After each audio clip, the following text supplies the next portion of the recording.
penyembahan berhala dan sihir, ya. Jadi jelas melalui gadget ini tadi, ya. Karena di dalam efek God itu juga melalui gadget lah umat manusia, anak-anak, remaja, bahkan orang tua, ya, bahkan gereja-gereja dibinasakan, ya. Tanpa kita sadari, inilah sihir terbesar di akhir zaman. Makanya sudah banyak orang sekarang yang tidak bisa hidup tanpa handphone, ya. Kalau saya katakan lebih bagus handphoneku yang tertinggal daripada Alkitab atau kitab suciku yang tertinggal, ya. Karena apa? Jujur, ya, semakin kesini semakin saya dibuat benci sekali sama benda ini. Kadang aku mau remukkan dia, karena semakin Elohim bukakan kepadaku bagaimana kasih semakin dingin. Itu nyata tergenapi di akhir zaman melalui sihir ini, ya. Orang mencintai dirinya sendiri. Lihat bagaimana bahkan seorang anak, nanti anak-anak ini akan menonton, ya. Saya melihat ada video mamanya lagi makan atau lagi ngapain, ini TV, ini mamanya, handphone ada di sampingnya. Datang anaknya, baju SMP dari belakang, dia memukul mamanya hingga mamanya jatuh hanya untuk main handphone, dan dia langsung main handphone sementara mamanya sudah tergeletak. Itulah spirit yang sesungguhnya ada dari gadget. Makanya kami usahakan kalian untuk tidak menyentuhnya, ya. Makanya kemarin saya kecewa di saat saya melihat Siagata, karena saya tahu game itu ciptaan siapa? Lucifer, untuk memisahkan kaum muda daripada Elohim. Karena jelas game itu diciptakan Lucifer, karena Lucifer mau manusia duduk diam di dalam apa yang dia buat. Lucifer mau supaya manusia itu lupa akan Elohim, karena terbukti dia menang dalam hal itu. Tetapi saya mau dari hari ini katakan Lucifer kalah dalam hari itu. Amin, kata, ya. Jangan biarkan Lucifer membuatmu lebih mencintai game. Engkau sanggup, ya, anak-anak muda sanggup untuk bermain game 1 jam, 2 jam, tetapi duduk diam dalam hadirat tidak sanggup, barang hanya 15 menit saja. Itulah pembinasaan yang dilakukan oleh Lucifer tanpa kita sadari. Dia tertawa, dia mengejek yang maha kudus. Kau lihat ciptaanmu, mereka terlena dengan buatanku yang menyesatkan mereka. Itulah sebenarnya bahasa ejekan yang dibuat oleh Lucifer, ya, untuk menghina Elohim. Ya Yohan, ya. Itu alasannya kenapa kami memisahkan kalian, ya. Sudah berapa tahun, ya, anak-anak sudah terpisah, ya. Tidak pegang handphone sama sekali. Jadi jangan ada penyimpangan di balik ini lagi. Jangan. Itulah jahatnya spirit ini. Sedangkan lagu saja ada spirit. Coba ingat, spirit lagu rock itu membuat apa? Bunuh diri. Film-film drakor itu spirit membuat apa? Anak-anak seperti selfish, seperti merasa tidak ada yang peduli, sehingga banyak anak yang depresi. Itulah kalau cinta dengan drama-drama Korea. Jadi kami pelajari semua ini. Jadi itu berbicara spirit, gelombang itu yang orang kalau tidak kuat di alam spiritual tidak akan paham, ya. Nah, dan itu yang kami mau bawa saudara untuk memahami bagaimana iblis bekerja sangat keras. Kalian tahu kenapa? Kalian tahu kenapa iblis itu bekerja sangat keras, Suli? Hah? Karena harinya sudah dekat. Iblis tahu kalau harinya dia untuk dimasukkan kepada kebinasaan kekal, itu sudah dekat. Ya, makanya dia bekerja sangat giat. Saya tidak mau si Jonathan masuk surga katanya. Jadi kubuat dulu dia supaya lari dari jendela, ya, dan makan beserta si Thunder. Ya, itu kebodohan namanya kalau sempat terjadi seperti itu, ya kan Jonathan? Ya, saya tidak mau kalau si Joshua masuk surga, kubuat dulu supaya otaknya licik katanya. Saya tidak mau supaya sini kita masuk surga, kubuat dulu dia orang yang suka stres. Dia bisa menjadikan hal-hal negatif kepada manusia. Tetapi disitulah kita yang sudah diberikan pemikiran positif untuk melawan, hei iblis, engkau tidak berkuasa menguasai hatiku, karena tubuhku milik Amasya. Sepakat? Berjuang. Di saat aku disakiti oleh orang lain, ya, apa yang aku lakukan? Di situ aku berperang melawan si iblis. Hai iblis, aku tidak akan membencinya, tetapi aku membencimu. Sebab dikatakan, jangan benci orangnya, tetapi benci dosanya. Di saat engkau membenci dosanya, dosa seseorang pemarah, maka jangan biarkan engkau pemarah. Di saat engkau melihat seseorang, dia penuh dengan kekesalan, benci dosanya, tetapi kasihi orangnya. Jadi pahami, saya sering diintimidasi iblis, membuat hati supaya kesal, membuat supaya tawar hati, ya, segala macam. Tetapi apa? Saya ingat firman, lawanlah iblis supaya ia lari daripadamu. Lawan, ya, jangan izinkan dia menguasai hatimu. Berusaha dan berjuang untuk menjadi kesukaan. Amin, Joseph. Jangan suka membuat orang kesal. Jangan suka menggara-garai. Kuasai perkataan dari mulutmu. Ingat, kami yang bilang lebih bagus berfungsi daripada gengsi. Jadi jangan gengsi. Untuk apa? Menjadi orang yang takut akan Elohim. Ya. Jadi jangan suka kali menggara, nanti kutumbuk kamu. Nah, itu bukan perkataan dari Elohim. Jadi harus belajar untuk menguasai segala perkataan. Memang kan, apalagi kita anak Medan, ya, sering sekali kalau namanya orang Batak suka kali menggara-gara, apa kau, apa gitu kira-kira, ya. Tidak penting seperti itu. Bukan itu caranya kita menonjolkan diri. Tetapi jangan menonjolkan diri, tetapi Elohim yang akan menonjolkan kita, membuat kita di depan. Di saat apa? Kita menjadi kesukaan. Elohim yang akan menempatkan kita di depan. Dengan kita apa? Rendah hati, tulus mengasihi, tidak mengucapkan kata-kata yang menyakitkan orang lain. Itu yang harus kita lakukan. Sekalipun orang lain melakukan yang salah, ya, kasihi dia. Karena hidup ini pertandingan. Si Glory juga bertanding, Nesta juga bertanding, ya, Mak Panya bertanding, Bu Nesta bertanding, semua kita bertanding, benar? Saya tidak katakan hanya saya yang masuk surga, oh enggak. Dan terlebih besar yang Elohim suka daripada kita di saat apa? Bawa Pak Esron Bapak untuk lebih mengenal pribadimu, supaya kami sama-sama masuk surga. Bawa Bu Norma Bapak supaya lebih memuliakan namamu. Itulah kasih, saudara.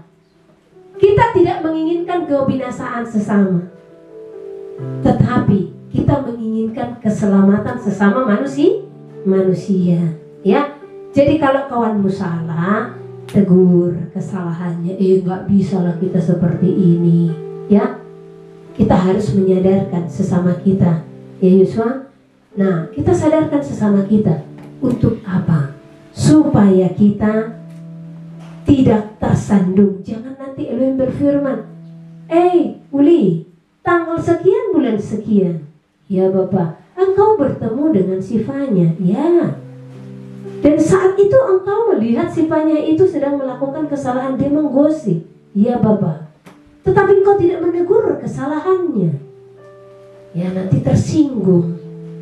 Bukankah aku berfirman, kata Elohim. Ini ilustrasi ya. Jikalau hari ini aku berfirman seseorang mati, maka ia akan mati dalam dosanya.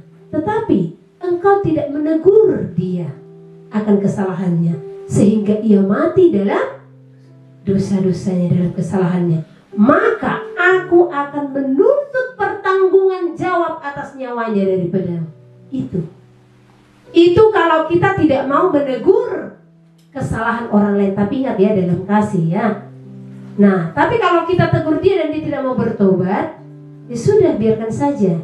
Karena di saat kita menegur dia tidak bertobat, kita sudah selamat. Ya. Jadi jangan karena menjaga hati manusia, engkau pun lupa. Engkau mengabaikan hati Elohim. Jadi bagiku lebih bagus ditinggalkan manusia, lebih bagus ditinggalkan dunia, lebih bagus dicela dunia, oleh karena kebenaran. Ya, kalian lihat bagaimana selama saya hidup, yang duluan mengenal saya lah, saya tidak peduli. Ya, mau dicela orang, mau dia di fitnah orang, bagaimana, karena kebenaran saya tetap berdiri. Ditinggalkan orang, mau ditolak, saya tetap berdiri. Karena saya percaya yang saya imani itu adalah roh yang hidup, sang pemilik langit dan bumi. Ya, iman saya teguh akan hal itu.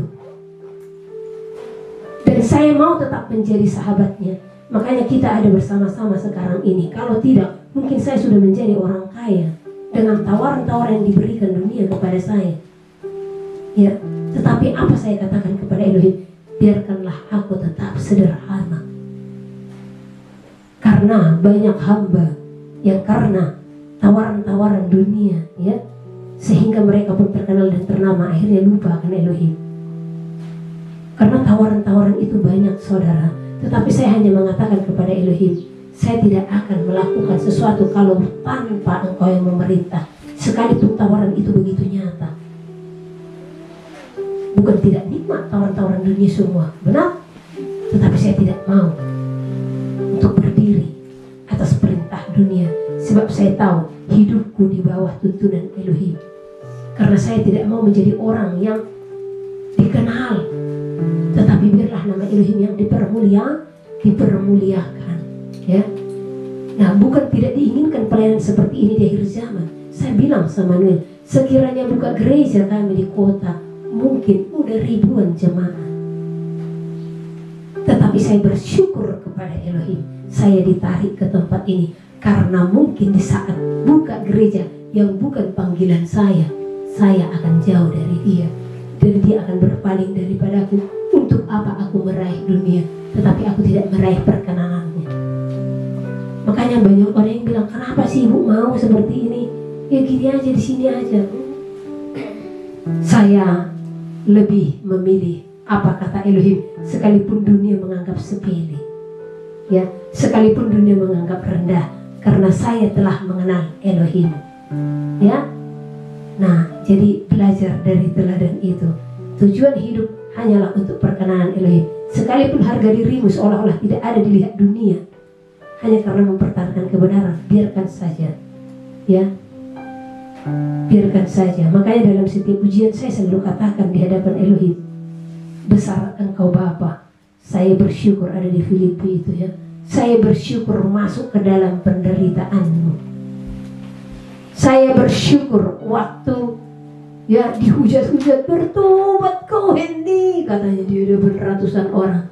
Sekiranya saya tidak disesat seperti itu, sekiranya saya tidak mengalami seperti itu, mungkin saya tidak setajam saat ini, ya. Nah, bagaimana saudara? Sudah siapkah untuk hal itu, Claudia? Sudah siapkah di saat engkau akan dicela karena kebenaran? Sudah siapkah di saat engkau ditolak karena kebenaran? Bahkan dipenjara karena kebenaran. Sudah siap? Waktu saya dikatakan, ibu tidak takut kami penjara? Oh enggak. Ibu ilmu begini loh begini. Ya sudah, mau diadili mau bagaimana silahkan, saya akan tetap hadapi. Kalaupun saya mati di penjara ya sudah, kalau memang saya salah ya sudah, ya, karena yang saya lakukan adalah apa yang Elohim katakan. Kalau salah menurut pandangan manusia, saya siap, karena para rasul telah terlebih dahulu juga siap untuk hal itu. Benar? Jangankan para rasul, Yahuswa itu sendiri sudah siap teraniaya. Karena apa? Kebenaran. Ingat enggak? Di saat kita baca kitab suci, kenapa dia dianiaya? Dia berani di bait suci untuk menyatakan kebenaran, sampai dia ditolak di sana, dikeluarkan dari sana, ya. Harus siap sampai sejauh itu. Tetapi apakah dia kesal dan marah? Kita masih gampang kesal dan marah, gimana mau masuk surga kayak ini, ya. Jadi kalau masih ada yang seperti itu, buang itu, ya. Oke, lanjut. Tadi sihir sudah, jadi lepaskan dirimu dari sihir.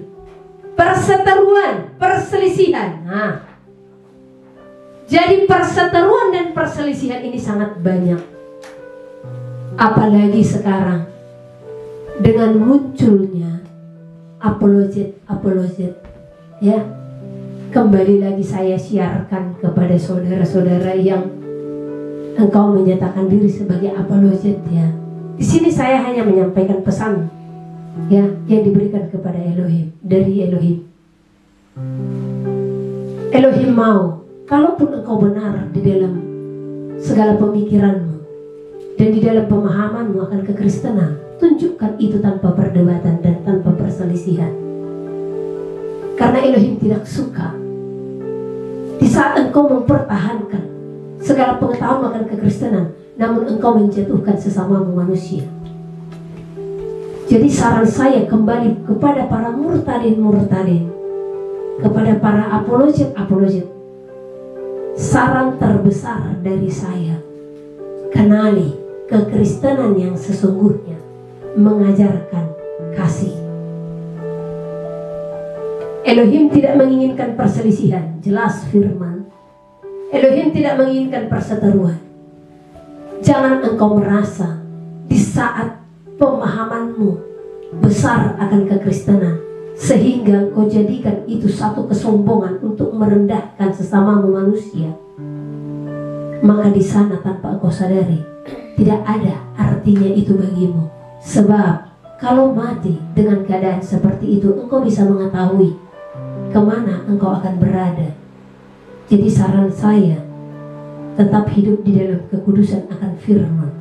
Kalau kebenaran yang ada padamu, tunjukkan tanpa merendahkan. Karena saya melihat beberapa, memang tidak semua, ya. Banyak apologet yang akhirnya nada bicaranya pun seperti berantem. Emang kamu siapa? Jadi Anda, pakai kata-kata seperti itu jadinya. Coba kalian berpikir. Sayang sekali kalian mengatasnamakan Tuhan Yahusua. Sayang sekali kalian mengatasnamakan kekristenan, ya. Tanpa kalian sadari, kalian melupakan keselamatan kalian. Yang perlu kalian pahami adalah kenal pribadinya dan kenali sorga. Bagaimana untuk memasukinya? Apakah cukup dengan ilmu yang engkau dapatkan di dalam teologi yang kau pelajari? Kalau engkau tidak melakukan kehendaknya, yaitu kasih, pengampunan, pengorbanan, taat, dan melayani, percuma. Jadi jangan engkau bangga di saat hebat dilihat oleh dunia ini. Banyak yang mengajukan saya untuk muncul sebagai apologet. Tetapi apa? Elohim tidak berkenan saya berdiri, ya. Elohim tidak berkenan saya terlibat akan hal itu. Karena bahkan tanpa disadari, hal itu banyak yang jadinya mempermalukan kekristenan, sehingga nama Elohim pun dihujat, ya. Jadi ajarkan kekristenan itu, tunjukkan kalau kekristenan adalah kasih. Itu, ya. Jangan bangga dengan ilmumu. Dan jangan saking pintarnya atau banyaknya ilmu mengacaukan kekristenan itu juga, jadi, ya. Nah, jadi itu saran kepada para apologet dan murtadin di seluruh bumi ini. Karena teman saya banyak, ya, yang di dalamnya. Jadi saudara-saudara juga yang menonton ini, ingatlah apa yang sering ku sampaikan kepada saudara, ya. Jadi perselisihan, perseteruan tidak dikehendaki oleh Elohim. Kalau saudara membuka kata perseteruan dan perselisihan ini, ada banyak ini dalam kitab suci. Elohim sangat tidak berkenan dengan hal ini. Jadi kalau ada yang memancingmu untuk berdebat, udah jangan terpancing. Saya juga banyak yang memancing untuk berdebat. Jawaban saya selalu apa? Aku mengasihimu, Bapak Yahweh mengasihimu. Selesai. Saya tidak mau untuk memperpanjang hal-hal seperti itu karena tidak ada guna, ya. Nah, apalagi yang membuat manusia untuk sulit masuk ke dalam kerajaan surga? Iri hati dan amarah.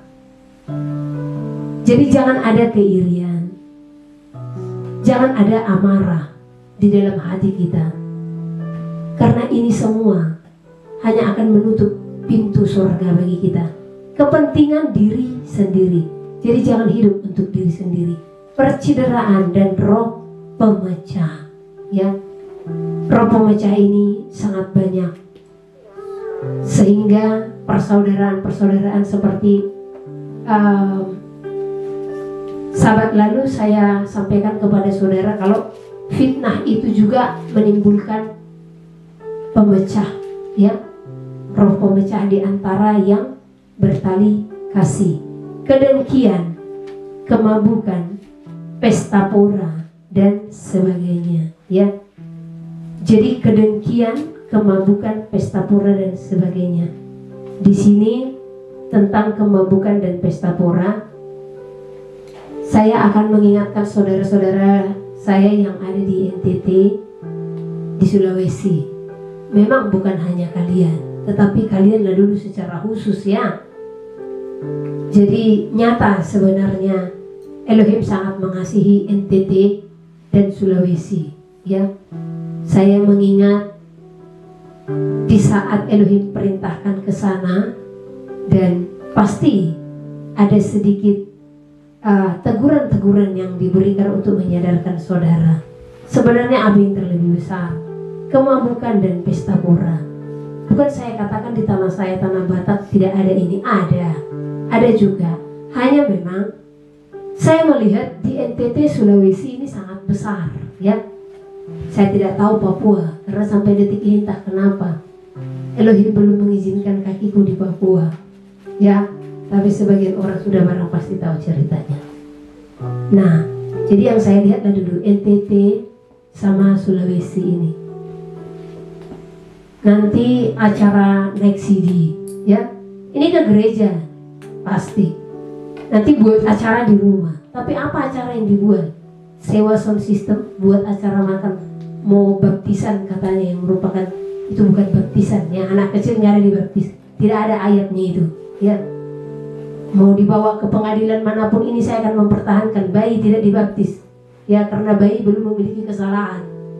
Karena yang dibaptis itu adalah orang yang sudah dimuridkan. Yang naik CD itu saudara yang harus saudara baptis, ya.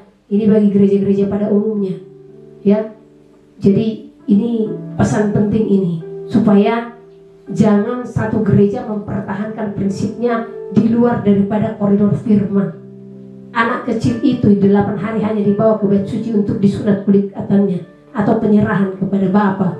Kalau anak itu sesungguhnya adalah milik Elohim, biar penjagaan penyertaan Elohim nyata kepada anak tersebut. Namun kalau baptisan itu diberikan kepada siapa? Pergilah firman Elohim, jadikanlah semua bangsa muridku, dan baptislah mereka dalam nama Bapa, Putra dan Roh Kudus, dan ajarlah mereka akan segala sesuatu yang telah kuajarkan kepadamu. Jadi yang dimuridkan ini, setelah dimuridkan, diberi pengenalan akan Elohim. Di saat mereka mau mengenal Elohim dan mengabdi kepada Elohim, mau meninggalkan perbuatan lama, itulah yang ditenggelamkan, perbuatan lama, sehingga mereka menjadi manusia baru yang diperbaharui, ya. Nah, setelah mereka dibaptis tadi, baru diajarkan akan firman Elohim lebih dalam lagi. Jadi seharusnya apa sih gengsinya ini, ya? Jadi lebih baik berfungsi daripada gengsi. Ya sebenarnya saudara membuat apa itu CD, ya. Membuat, kalau di bahasa Batak, marguru malua, ya di sana lah harus dibaptis seharusnya, ya. Apa sih susahnya hanya bawa ke sungai atau buat bak di situ, ya. Baptis mereka sesuai firman, karena Tuhan Yahusua itu sendiri dibaptis di usia berapa, ya kan? Nah, usia-usia yang telah berpengertian itu.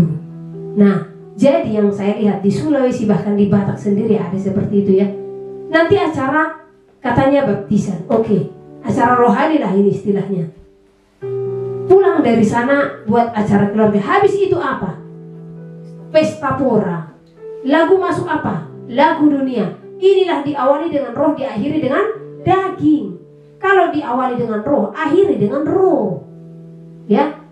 Nah, jadi ini saya melihat begitu. NTT Sulawesi itu banyak sekali pesta pora dan kemabukan. Anak-anak SMA saja mabuk ini. Ya. Jadi orang-orang tua supaya memberikan perhatian lebih dalam lagi kepada anak-anak, ajarkan mereka supaya akhlak mereka itu benar-benar berkenan, supaya mereka tidak berontak kepada orang tua. Alangkah mirisnya melihat ya, masih pakai dinas sekolah, berbondong-bondong bawa speaker, bawa miras ya, minum-minum, menjadi kebanggaan bagi mereka ya. Malam-malam nanti selalu ada pesta, mau ulang tahun juga ada pesta. Saya katakan, ngapain lagi ulang tahun? Ini bagi yang merayakan, apalagi Sulawesi sangat ramai ini ya. Manado lah dulu terkhusus ya, acara-acara ulang tahun. Coba saudara searching, ini yang sudah mengikuti channel ini ya, saudara searching ya, sejarah dari lagu Happy Birthday itu ditujukan kepada siapa. Terus saudara searching juga, kenapa ada kue tart dan lilin di dalam setiap acara ulang tahun, dan itu ditujukan kepada siapa, dan siapa yang pertama sekali melakukan itu. Jadi setiap acara ulang tahun itu adalah penyerahan jiwa dari orang yang kau rayakan itu kepada siapa? Si jahat. Itu ada sejarahnya. Makanya pentingnya bagi kita berpengertian ya. Janganlah engkau sama dan serupa dengan dunia ini. Jadi pelajari arti lilin itu yang mereka tiup di dalam acara ulang tahun. Makanya di tempat ini saya katakan, kalau kita sudah tahu, tidak melakukannya lagi ya. Nah, oke, kita lanjut. Jadi NTT Sulawesi ya, jangan tunggu besar dulu teguran baru paham ya. Jauhkan dirimu dari pesta pora. Dan saya katakan selamat bagi orang-orang yang taat dengan firman Elohim. Ada seorang ibu yang jauh di ujung pulau Indonesia ini. Saya katakan terima kasih Bu buat ketaatanmu hari ini. Dia ada pesta dan keluarganya yang berpesta. Jadi dia mengingat bagaimana Sabat itu harus dikuduskan. Dan ibu ini bertanya kepada saya, ya jawaban saya tetap harus dikuduskan ya. Dan dia pun berjuang. Dan itu bukan hal gampang. Bagaimana keluarga akan memandang sebelah ya. Dan memang seperti itulah di saat kita melakukan firman. Maka sesuai firman yang tercatat, tantangan terberat dan terbesar itu siapa? Orang-orang terdekat, orang-orang yang kita kasihi, keluarga kita sendiri ya. Tetapi tetap nyatakan kasih, supaya tiba harinya mereka akan mengingat kalau kebenaranlah yang telah engkau perbuat ya. Jadi diberkatilah ibu dengan ketaatanmu yang sudah bayar harga untuk melakukan firman pada hari ini. Oke, kita lanjut ya. Terhadap semuanya itu kuperingatkan kamu seperti yang telah kubuat dahulu, bahwa barang siapa melakukan hal-hal demikian, ia tidak akan mendapat bagian dalam kerajaan Elohim ya. Jadi orang yang masih ada amarah, iri hati, perseteruan, perselisihan, mementingkan diri sendiri, kemabukan, pesta pora dan lain sebagainya, mereka tidak akan mendapat bagian dalam kerajaan sorga. Bukan Ibu Heni yang mengatakan, tetapi firman yang mencatat.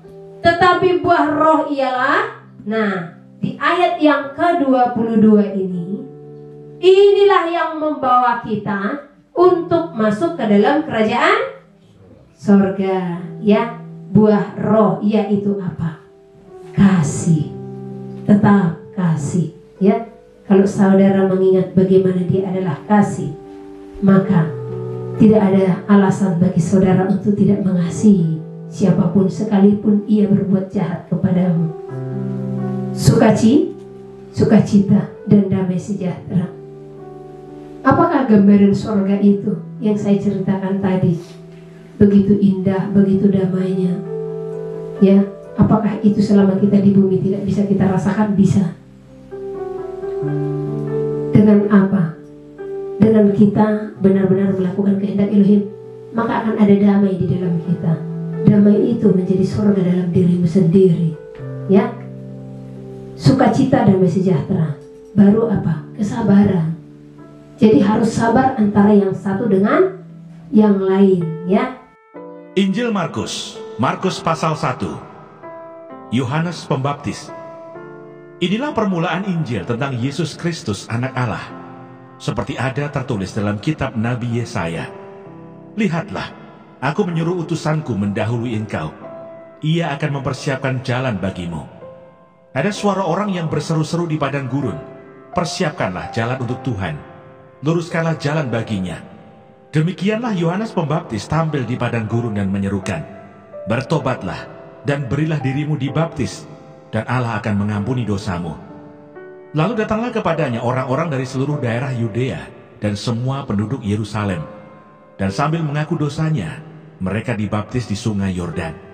Yohanes memakai jubah bulu unta dan ikat pinggang kulit, dan makanannya belalang dan madu hutan.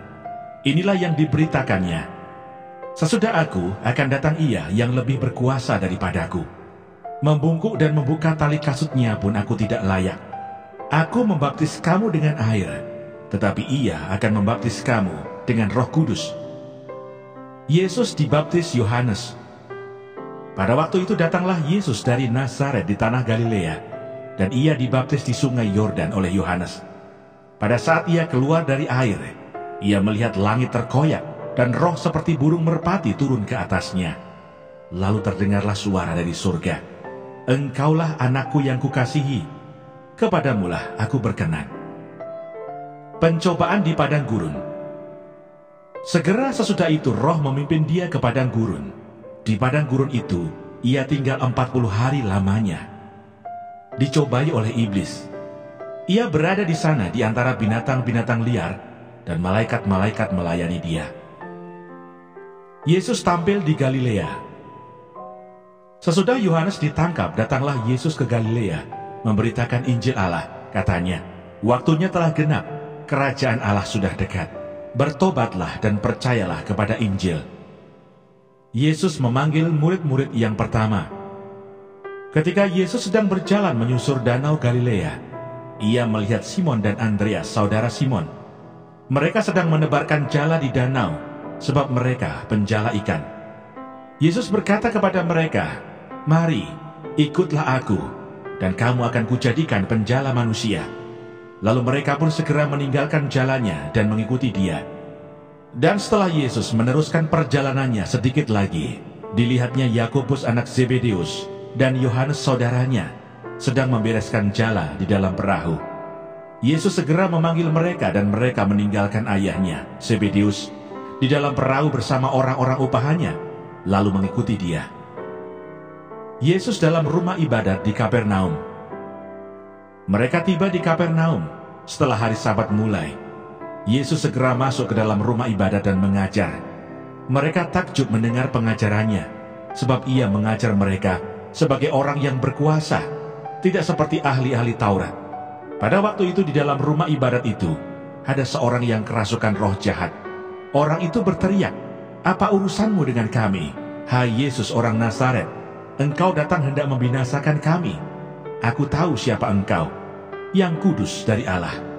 Tetapi Yesus menghardiknya, katanya, diam, keluarlah daripadanya.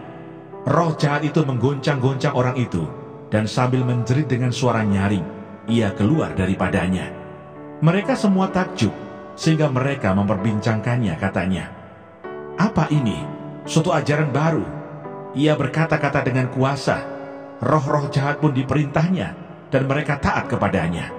Lalu tersebarlah dengan cepat kabar tentang dia ke segala penjuru di seluruh Galilea. Yesus menyembuhkan ibu mertua Petrus dan orang-orang lain. Sekeluarnya dari rumah ibadat itu, Yesus dengan Yakobus dan Yohanes pergi ke rumah Simon dan Andreas. Ibu mertua Simon terbaring karena sakit demam. Mereka segera memberitahukan keadaannya kepada Yesus. Ia pergi ke tempat perempuan itu, dan sambil memegang tangannya, ia membangunkan dia. Lalu lenyaplah demamnya. Kemudian perempuan itu melayani mereka.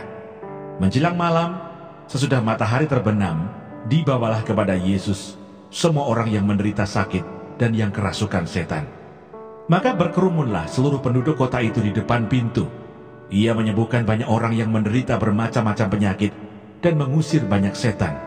Ia tidak memperbolehkan setan-setan itu berbicara, sebab mereka mengenal